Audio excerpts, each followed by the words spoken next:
I'm not going to say that this is the only way of doing things, but it is certainly one of the best ways to do things right now. And that's through kind of a parallel sidechain.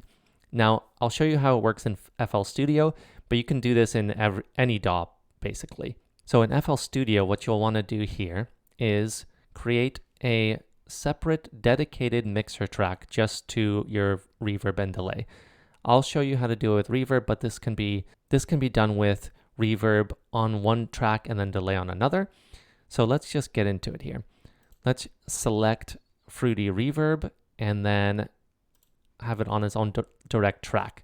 What you'll want to do is turn the dry signal all the way down and then turn the wet signal all the way up. Then you'll want to dial in these parameters however you want them, depending on your mix. But the most important thing is dry signal will be at 0 because the dry signal will be completely on its own dedicated channel, right? And then the wet signal will be 100%. And what we're going to do is slowly blend this in. So the important thing here is select this track here. So your synthesizer or whatever sound you have, then you will right click and you say sidechain to this track. What that does is create essentially a sidechain from your synthesizer to the reverb. And then let's rename this reverb synth.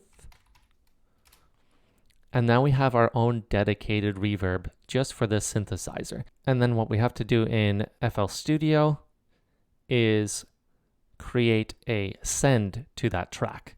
So we have a dedicated send plugin here in FL Studio.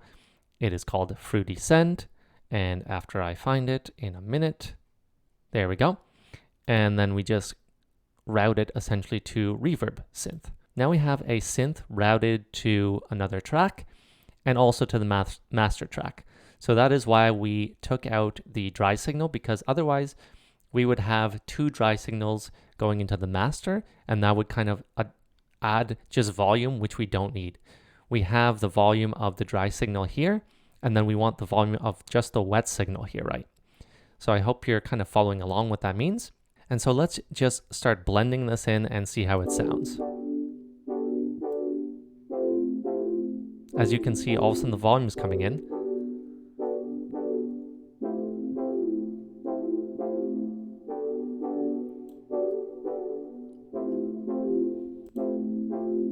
So you have full control here. You have just the dry signal here and just the wet signal here. And we could turn it all the way up if you really wanted to. And we don't have that doubling effect, because if I had the dry on, let's just turn this up. So essentially I have two of the same dry signal, and that's not what we want. We just want one dry signal and one wet signal.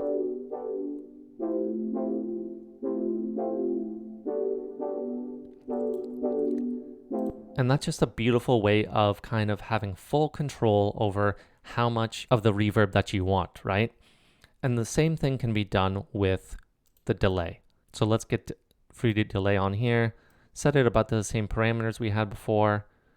Once again, turn down the dry, and then turn this down. Once again, we're going to have to do the same thing. Take synthesizer here. Actually, let's rename this first. Delay synth. Take our mixer track here. Sidechain to this track, and then we have to create another send.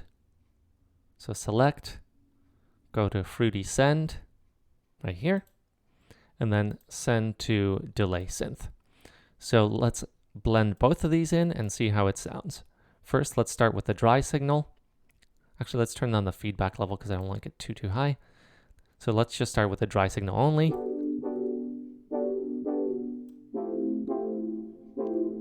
Turn up the reverb however we want.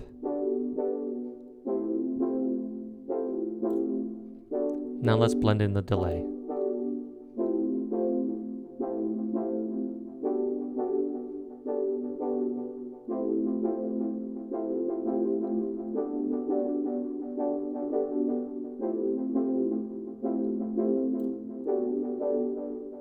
There we go.